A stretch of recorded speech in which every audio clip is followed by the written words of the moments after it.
Hi, and welcome to Chelmsford Alumni. Where are they now? I am your host, Heather Lindstedt, the class of 1985. And today I would like to welcome the class of 1976 and a Hall of Famer from 2011, Mike Robinson. Mike, welcome to the show. Thank you so much for having me. Delighted to be here. And I can't believe you're an 85. Well, more like a you. 95, I guess. But well, thank you. So, you know, a lot of times we talk to alumni that are homers, you know, lived in the town their whole life. And that's kind of the thing. And Chelmsford High is such a big part of their presence. And but you came to us late as a freshman, right? yes. And how was that transition to leave and to start ninth grade and as a new person to the town? It was tough.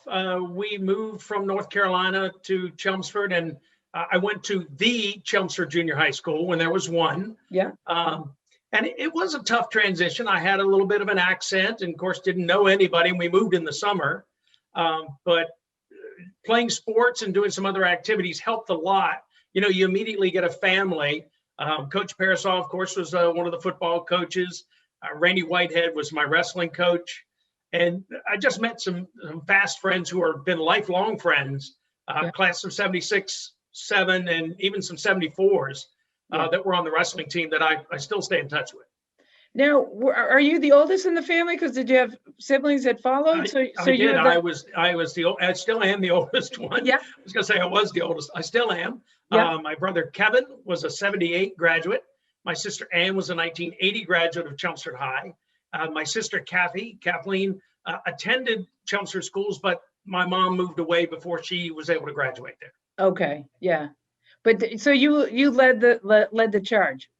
I did. I did. My brother and I were in high school together for, I think, a year of overlap. So we'd see each other in the hall and that kind of stuff. And got to give him a plug here. He was a conference champion in high jump, which is at my height, which is something I never would have even tried. Yeah. Now, was that easy? You kind of mentioned playing sports, like, so as well down in North Carolina. I mean, you were always outdoors, I hope, as a youngster, and then you had to do something in the winter. So I guess you chose wrestling, or had you always been an athlete and that was a great transition for you up here? I was a tall 7th grader, and in North Carolina we played basketball. Oh yeah. Yeah, except when I was an 8th grader, I didn't grow anymore.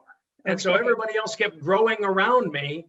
And so I decided wrestling was probably a little better sport for someone of my stature.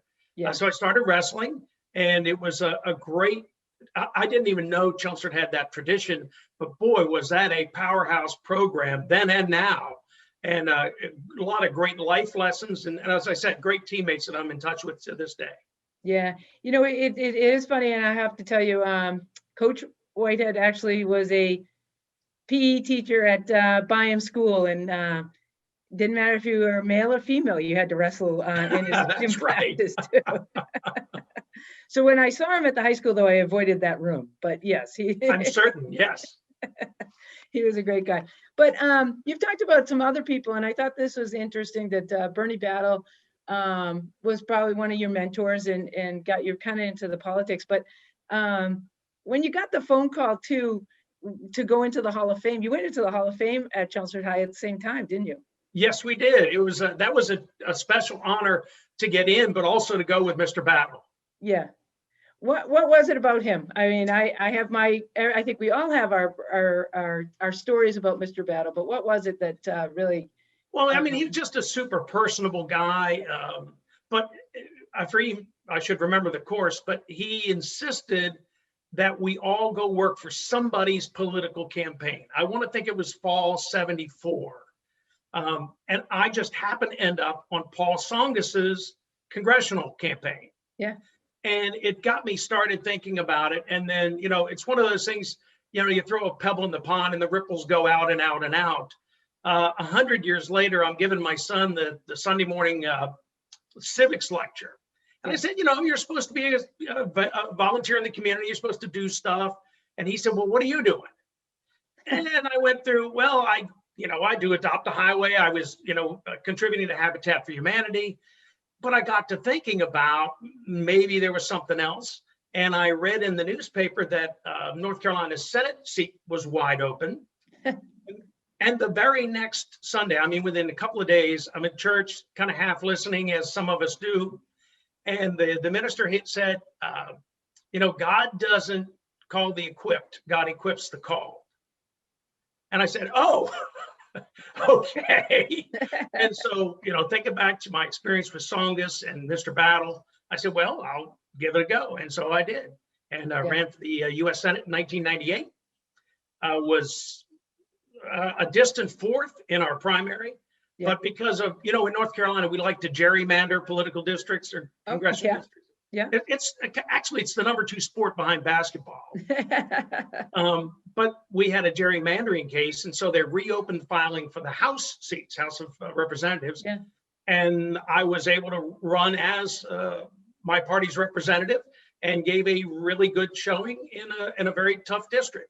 So I was able to congratulate Mr. Battle for starting that, 24 years earlier by insisting we all go out and work on somebody's campaign. That's great. So you got that from Chelmsford High, and then, but also at Chelmsford High. So then when you left Chelmsford High, you went into education, right? I did. You went to Elon. I made your way back to North Carolina. Went to Elon University. Got to get my plug in for Elon. Yeah. And I taught high school English, coached the wrestling team, advised theater, and it was a very rewarding experience. It really was. Yeah. Now, do you think though from the education, but your parents probably were, or your dad was in education, or so where was there an influence? We're at least third generation. My grandfather taught in the middle of West Virginia in a 1-room K through 12 schoolhouse. Oh, God. Imagine. Yeah, no. Separate entrances for the boys and girls. Yeah. And then my mom was an elementary school teacher when we were up there. She taught in Lowell Public Schools. Oh, okay. My dad was in higher education. Yeah. And so my sister works in education for the state of North Carolina. Got tons of aunts and uncles that were all engaged in education in some way. Yeah. It was kind of hard to escape. Yeah. But what drew you decided the winters were too long in New England and you went down to your roots in North Carolina? I went back to North Carolina, and then I would, of course, come home at spring break and Christmas and all that. And I was in Chelmsford for the 77 and 78 blizzards. Yeah. And that cemented it right there. That said, there's no coming back to New England. Right. Although both my kids now live in New England, so I come back regularly. Oh, really? Yes. Wow. Okay. So that did have an influence on them somehow. You told them they didn't have a choice. They're both U.S. Coast Guard officers, and that's where they got stationed. Oh, okay. And now you did that yourself too. You were in the U.S. Coast Guard. I was in the Coast Guard Auxiliary, which is the non-military side, and I did that for 20 years. That was also part of my argument with my son. I'm serving a little bit. Okay, that's what I was going to say. Isn't that part of giving? So how did you get into that though? Well, I tried to get into, and actually was sworn into the Marine Corps when I was at Elon, and for a number of things, they decided people who can't see really shouldn't be holding rifles. Okay. You can't argue with that. Right. And so I then went to the Coast Guard and again went through all their processes, passed all their tests, except for the vision thing. Yeah. And so the auxiliary, because it's non-military, I was able to do what I do wearing my glasses, and it was a great experience. Wow. And you're still sailing, right? I started sailing. It was something I'll give my dad a lot of credit for. We started sailing on a $200 boat from Sears on Nabnasset Pond. I know where that is. We'd go to Edwards Beach, was the beach at the time. And another classmate, Tim Fralin, who was also a football and wrestler, he had a sunfish and I had this little sunflower boat, and we would drag them across the sand and go sailing on Nabnasset. But, sailing is one of those things that it really is. It's kind of like tennis. It's lifelong. Truly, a grandparent could compete with their grandchild on a roughly competitive, even basis. Right. And so I love sailing competitively, but also just to get on the boat and go out and sail. It's a wonderful pastime, wonderful activity. Now, I know you've had lots of opportunities to travel. Have you traveled via the boat and those kind of things, or? No, I prefer to get on an airplane, Okay. fly to the Virgin Islands, and Okay. then rent a boat down there.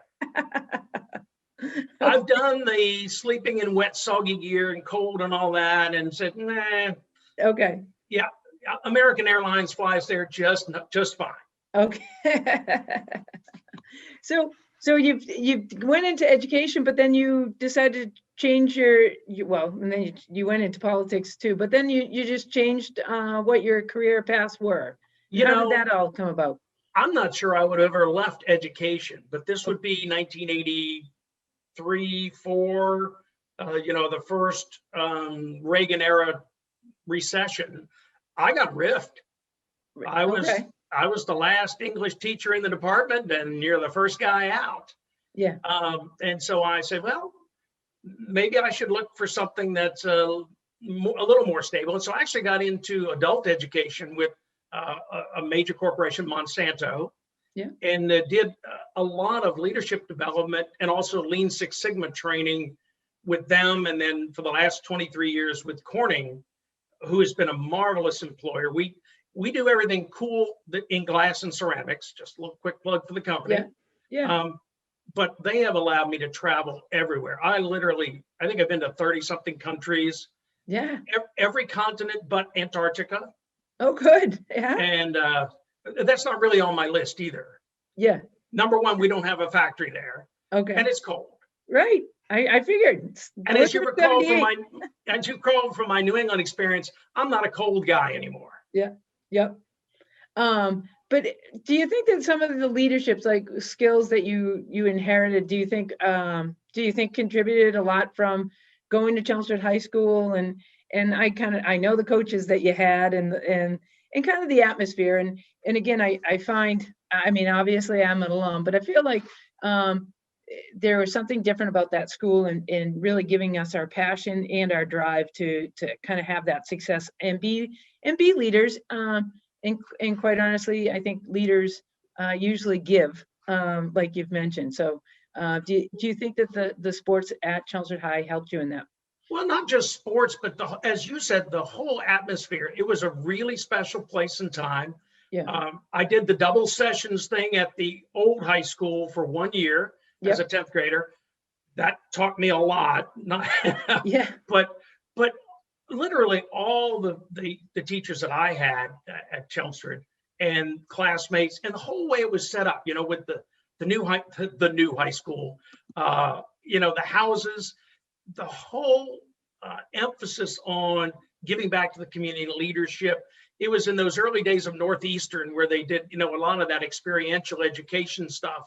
I think that was somewhat incorporated in the Chelmsford High experience. I told people it was a great education. It was like a free first year of college going to CHS. Right. Yeah. And I've found that a lot of people have kind of said that, and just kind of but I also think it was, and you just said it, you have lots of alumni friends that you still have. So I think the teachers were great, but you've got a lot of friends. So, I mean, can you talk more about like the camaraderie that kind of you built? Because being a newcomer to the school, but just getting into that culture and still having those friends, it's got to be something different. Well, we had a happy coincidence to be the class of 76.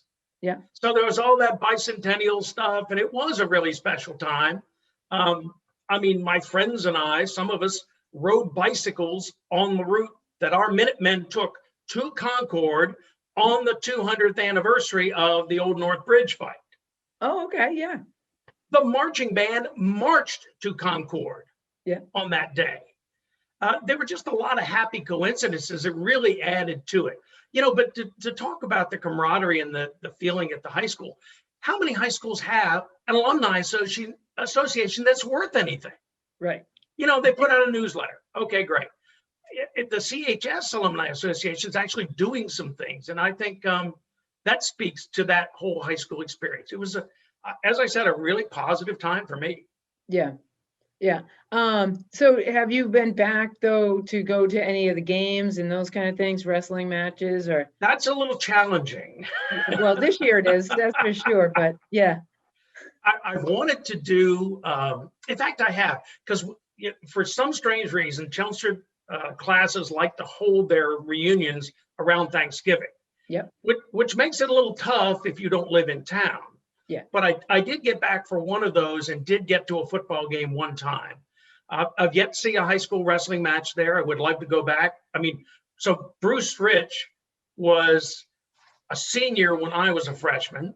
Yeah. His brother Steve and I were classmates and wrestled together. So, I just feel still connected to that program quite a bit. Of course, Coach Whitehead.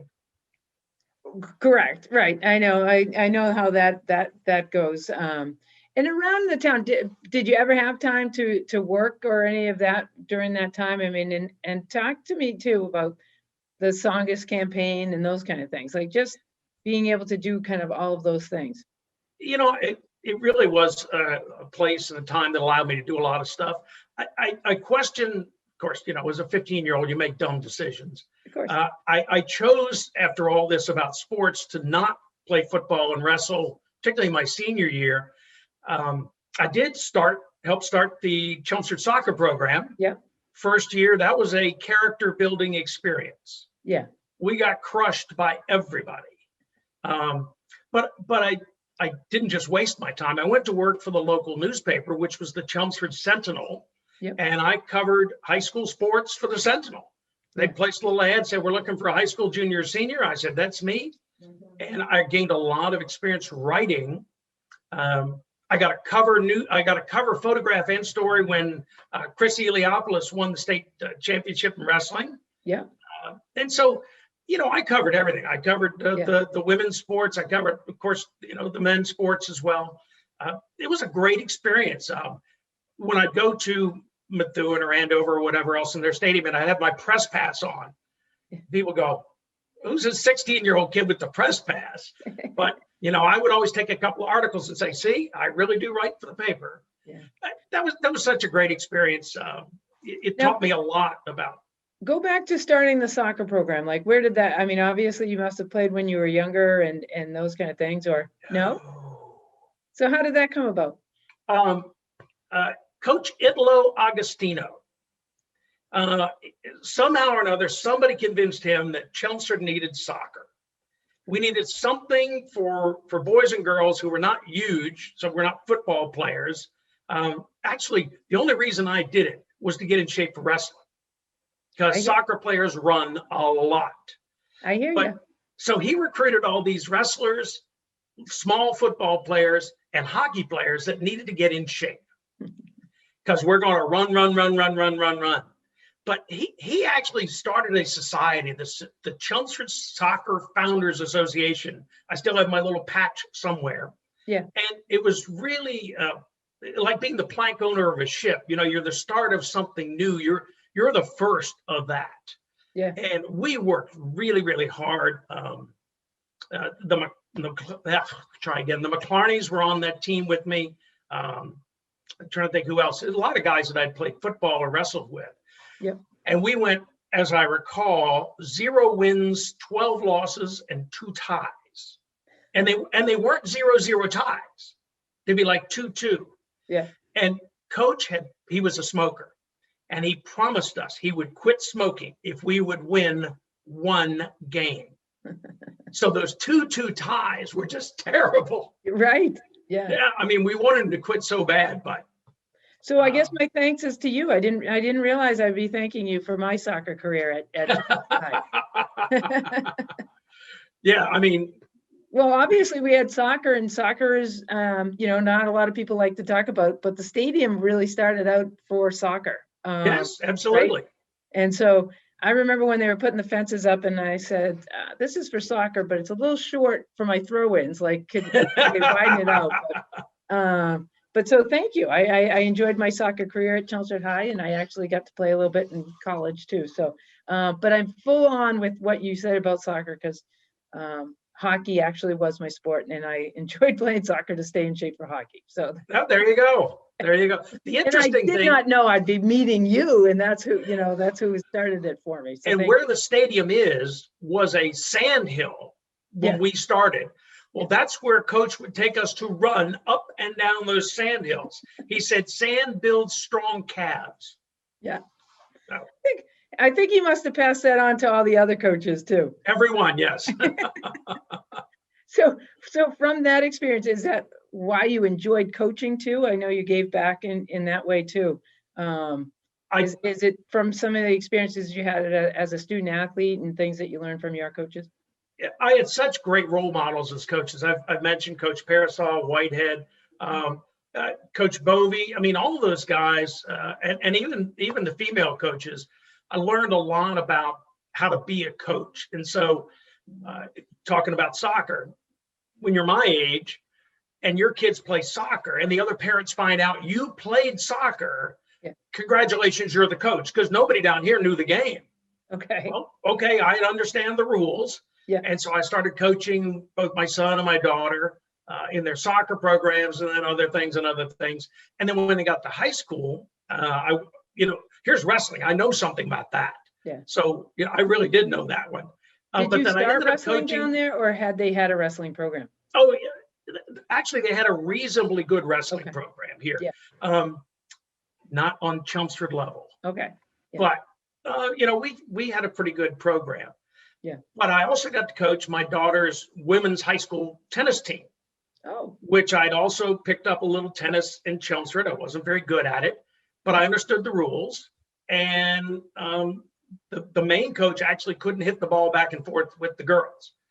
So I could do that. Yeah. So I got 3.5 years of coaching, actually 4 years of coaching women's tennis, and I thoroughly enjoyed that as well.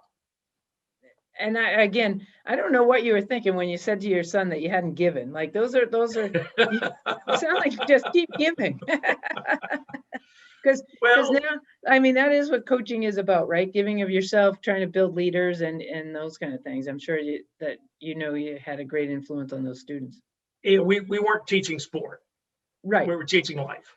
But you were still, and people ask me that about coaching and stuff like that.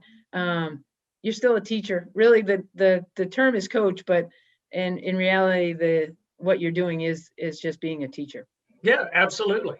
Yeah. So, it was a very rewarding experience. Yeah. So not moving back to New England, I get that. Going to enjoy your time in North Carolina. What's next on the docket, though? What else are you going to be giving to? That's interesting because I'm in part-time working toward retirement. And so I've actually been doing a kind of a study in that. My master's degree was in organizational effectiveness and leadership. And so I've been looking at, is there a nonprofit around that is looking for some board help? I mean, yes, I can pound nails at Habitat and do that kind of stuff, but I think I've got some other gifts that I could use. So I've been actually doing a kind of a little study right now, coming out of COVID, going into retirement. Where can I make a difference? And so I haven't come to a conclusion yet. I'm going to keep sailing. I'm going to keep riding my bicycle, because I'll be 400 pounds if I don't stay really active. I like my good friend John Baraldi. I like the lasagna. Yeah. So if you want to eat, you better be riding and running. Yes. So I'm looking actually right now for something that would be a worthwhile and be fun to do. That's awesome.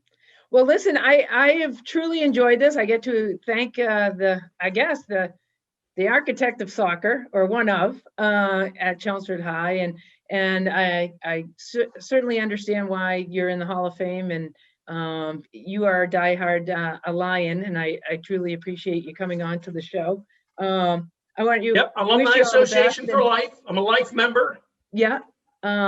So as an alum too, I appreciate it. So glad I got to meet you today, and I glad you could take time, because you're so busy, to be on Where Are They Now? And I appreciate it. So thank you very much for being here. And to everybody that's watching the show, hey, remember, we're all in this together, and anytime you can give back, that's a special quality that I think all Chelmsford alumni have, and it's so great. So thank you very much.